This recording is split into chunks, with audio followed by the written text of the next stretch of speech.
La fin a une place à part dans la construction d'un film.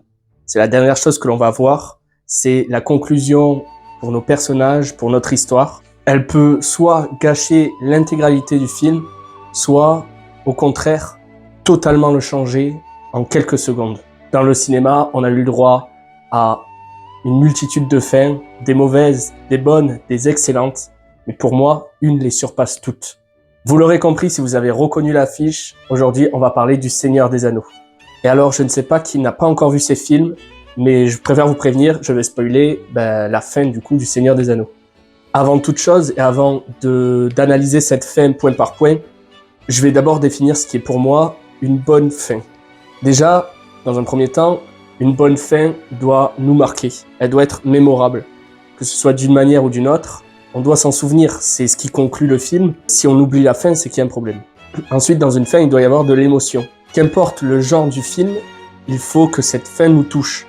Que ce soit de manière comique, de manière triste, que ça nous énerve même. Il faut qu'une fin nous procure des émotions. Et enfin, une fin doit être une bonne conclusion pour les personnages, pour l'histoire. Elle ne doit laisser aucune question en suspens, sauf si cette question apporte quelque chose à cette fin. Je pense à Inception par exemple, mais on ne doit jamais rester sur notre fin à la fin. Enfin bref, je vais vous montrer et je vais vous expliquer pourquoi la fin du Seigneur des Anneaux est à mes yeux exceptionnelle. Pour moi, cette conclusion démarre avec cette scène-là. Dans cette scène, on y retrouve Frodon et Sam venant de détruire l'anneau, achevant ainsi leur quête. Mais alors que la lave les entoure, les voilà aux portes de la mort. Cette proximité avec une mort certaine leur permet de se confier sur ce qu'ils souhaitent maintenant le plus au monde. Retrouver la comté, et pour Sam, retrouver Rosie et se marier avec elle. Et comme vous le savez, ils finiront par être sauvés par Gandalf. Mais cette scène a permis aux spectateurs de savoir ce qui serait pour eux une fin heureuse. Je vois la comté. La rivière Brandevin. Cul-de-sac. Les feux d'artifice de Gandalf. Dans la scène qui suit, le calme est enfin revenu et l'heure des retrouvailles a sonné. Tour à tour, Frodon retrouve tous ses compagnons de route dans des éclats de larmes et de rire. Une scène très touchante, mais qui a tout d'un happy end, jusqu'à que Sam entre dans la pièce. Le regard de Frodon se métamorphose. On y ressent un amour plus sincère, plus profond, mais aussi un soupçon de tristesse. Comme si, à la vue de son ami, Frodon se retrouve encore un peu plongé au cœur du Mordor.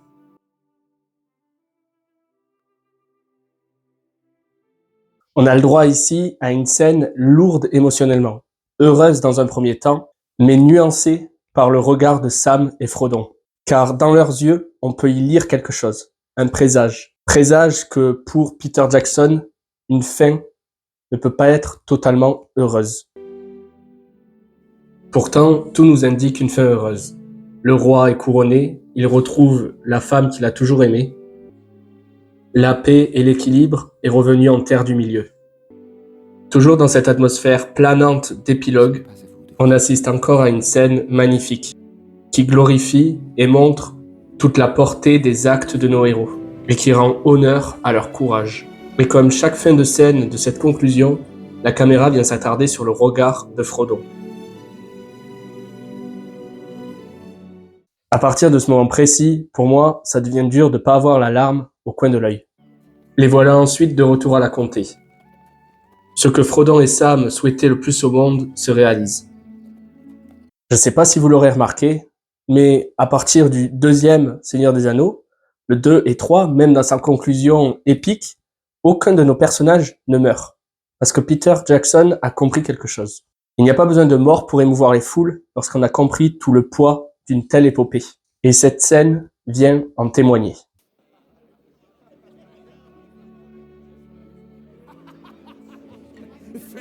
Comme s'ils étaient partis hier, rien ne semble avoir changé. Rien, à l'exception d'une chose, eux. Leur regard lourd de sens nous indique que même s'ils ne sont pas morts, les garçons qu'ils étaient en partant, eux, le sont.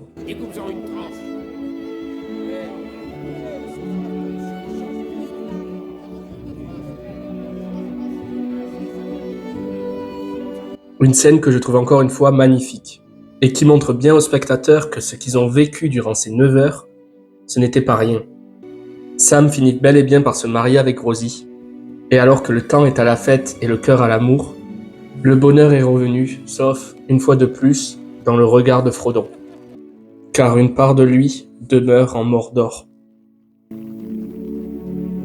Comment reprendre le cours de son ancienne vie? Comment continuer lorsque dans son cœur, on commence à comprendre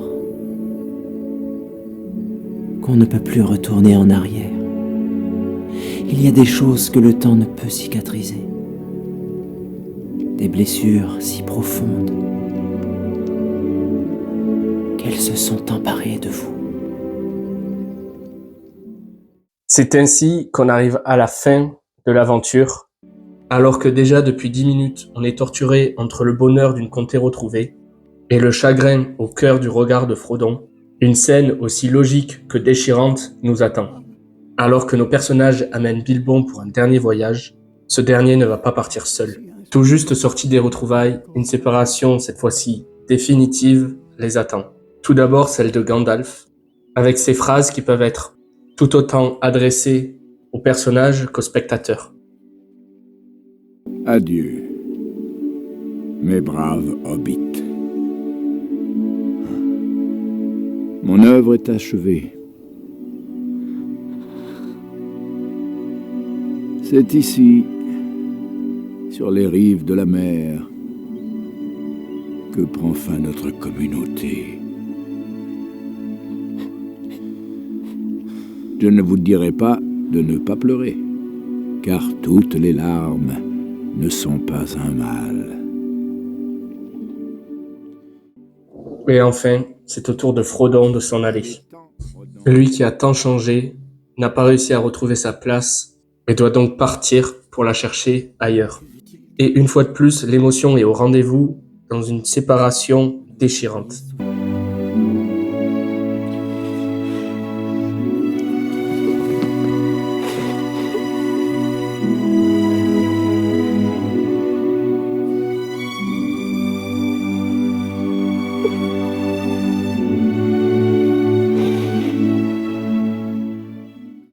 Et s'éloignant sur son bateau, lorsque la caméra se rapproche une fois de plus du visage de Frodon, on peut voir qu'il est enfin libre, enfin apaisé.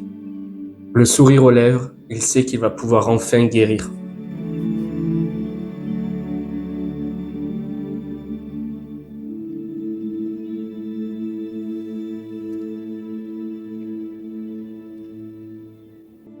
On voit ensuite le bateau disparaître dans la lumière, ce qui n'est pas pour moi symbole de mort, mais simplement de renouveau. Et si j'ai pu retenir mes larmes jusqu'ici, ce qui n'est pas souvent le cas, ces derniers mots viennent me mettre le coup de grâce. Mon cher Sam, tu ne peux être toujours déchiré en deux. Il te faudra être un et entier pendant de nombreuses années. Tu as tant d'objets de jouissance, tant de choses à être et tant à faire. Ton rôle dans l'histoire continue. Voilà. Je suis de retour.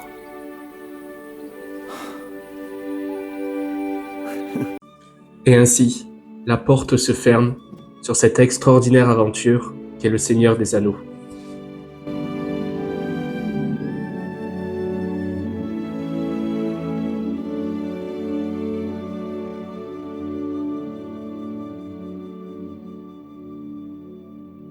Pour moi, la magie de cette fin repose sur le fait qu'elle a compris que tout comme ses personnages, les spectateurs ont été embarqués dans cette épopée aussi inattendue que grandiose.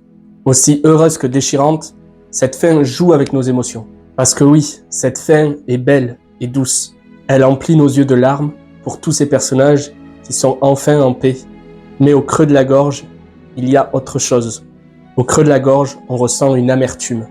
Car tout comme Frodon changé par cette aventure, le spectateur l'ayant vécu avec lui pendant plus de 9 heures, comprend à l'affichage de cet écran de fin que plus rien ne sera jamais comme avant. Oui, le Seigneur des Anneaux marque Il a marqué notre temps, à la fois par sa popularité, mais aussi parce qu'il détient encore le record du film le plus oscarisé. D'ailleurs, J.R.R. Martin, le créateur de Game of Thrones, avait compris que cette fin était l'une des meilleures parce que avant la fin de Game of Thrones, il avait dit en interview qu'il voulait une fin douce et amère, tout comme le Seigneur des Anneaux. Sans pourtant pouvoir l'égaler, il avait tout de même compris qu'on tenait là l'une des meilleures fins qui nous était donnée de voir. Voilà, j'ai tout dit sur cette fin du Seigneur des Anneaux qui est pour moi exceptionnelle. J'espère que la vidéo vous aura plu, que l'analyse vous a plu. Si c'est le cas, mettez un j'aime, abonnez-vous et on se retrouve très vite pour une prochaine vidéo. C'était le Cinosophe et à bientôt.